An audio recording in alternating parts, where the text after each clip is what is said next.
Okay, today we are making two significant transitions in this course.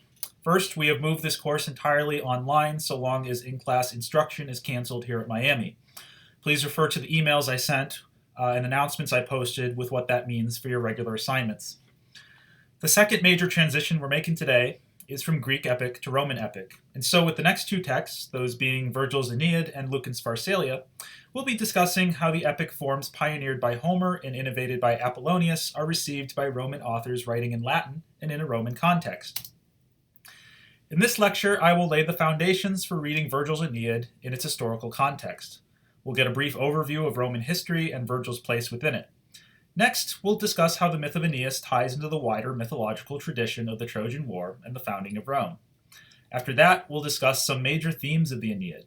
In our next lecture, we'll dive into the text itself and discuss the first four books of the Aeneid in tandem.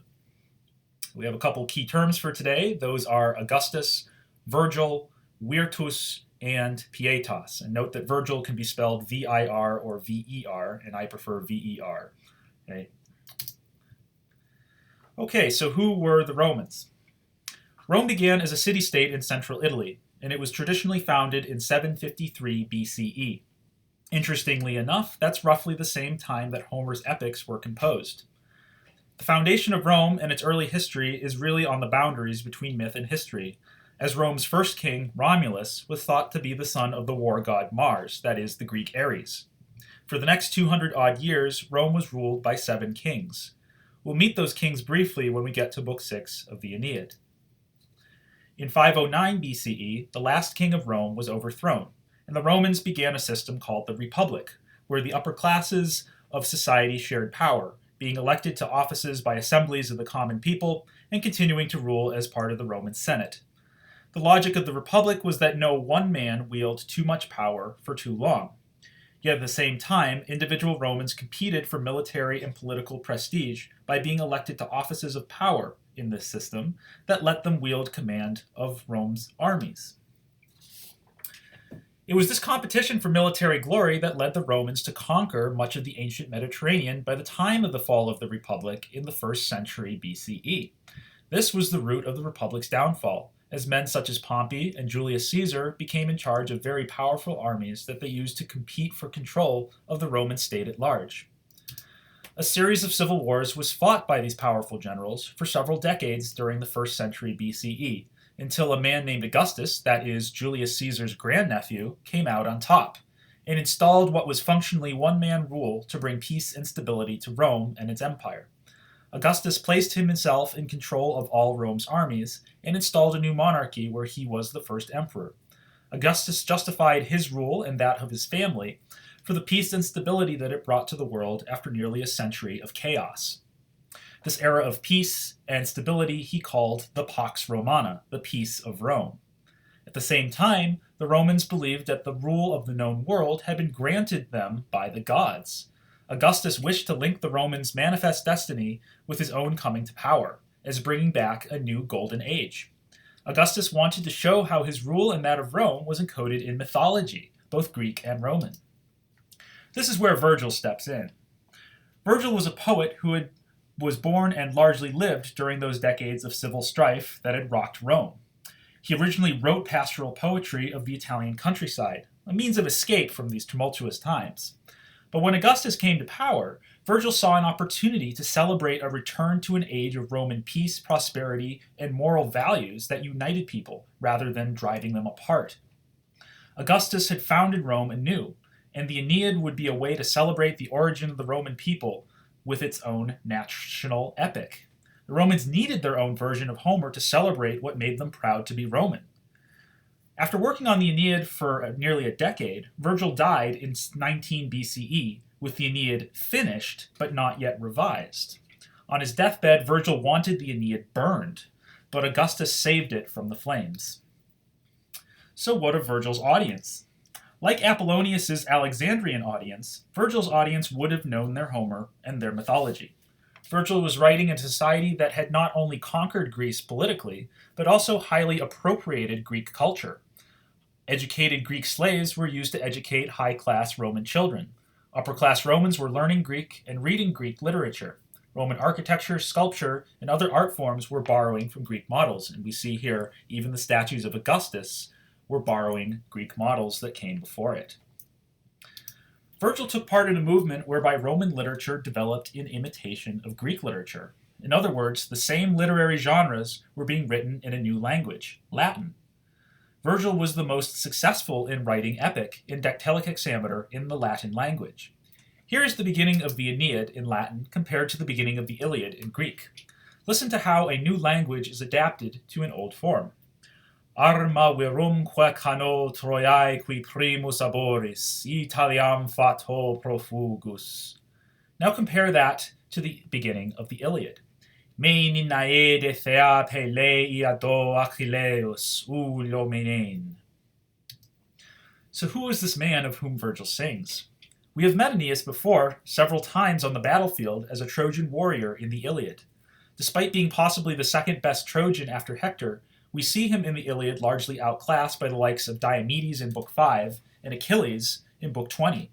When facing both of these Greeks, the gods had to rescue Aeneas. Aphrodite had to rescue him from Diomedes, and Poseidon rescued him from Achilles. This is because the gods knew that Aeneas was fated to continue the royal line of the Trojans after the fall of Troy. Aeneas' mother was the goddess Venus, in Greek Aphrodite, but his father Anchises was part of one of the two branches of the Trojan royal house. Hector and Paris were his distant cousins. Aeneas was married to one of these distant cousins named Creusa. With her, Aeneas had a son named Ascanius, but who also had the name Iulis. When Aeneas migrates to Italy, he fights a war against the native Latins, and as a result, the Trojans and Latins merge into a single people under Aeneas' rule. When Aeneas dies, his son Iulis takes over. Ulis is important because he has two important direct descendants. First is Romulus, the founder of Rome.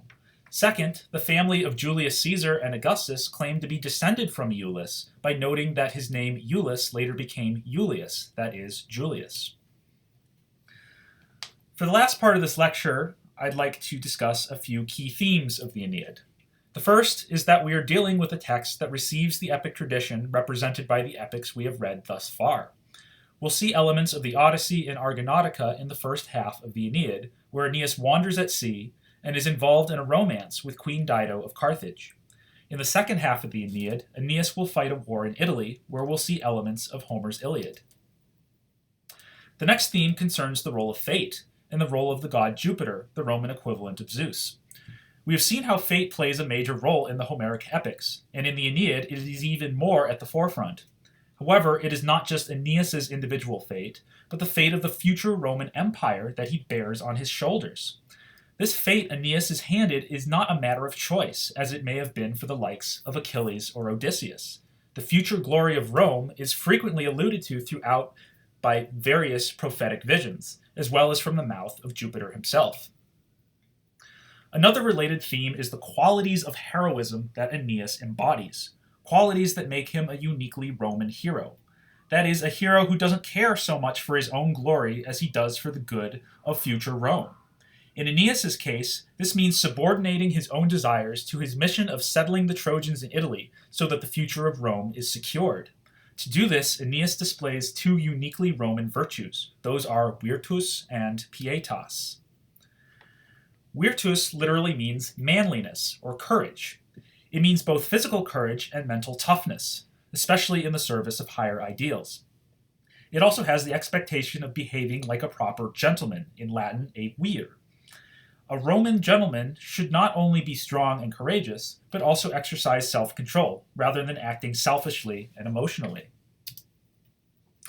Pietas is the root of our word piety. It is originally meant much more than devotion to the gods. It really means proper respect. It means performing the proper rituals for the gods, supporting family members, honoring one's elders, and doing one's duty to the state above self-interest. In Aeneas' case, this is the virtue of self-sacrifice that he may fulfill his mission to advance Rome's future destiny. This was a destiny handed to Aeneas by the gods, and so fulfilling it really is true piety. The next two themes proceed from these moral values. First is the idea that virtue, that is, displaying virtus and pietas, will not necessarily be rewarded in this life, but in the next. This will become especially evident when we get to Book 6. We may note here the difference from the Greek shame culture of the Iliad of arete, time, and kleos, where displaying excellence earned you material rewards, and then you got immortal glory. After that, we will see in the Aeneid how certain characters represent the opposite of these prior themes. The goddess Juno and the Italian hero Turnus are those who prioritize their own selfish desires and knowingly and irrationally defy destiny. This theme has a largely gendered dimension, as the characters that serve as obstacles to Aeneas and his destiny are often female. Finally, as we read the Aeneid, we'll see a fair amount of what we might call propaganda for Augustus's new imperial regime. Should we take this at face value, or can we hear the poet's own independent voice? And can we even detect evidence that shows Virgil questioning this new order? Next time, we'll dive into the text of the Aeneid itself and discuss its first 4 books.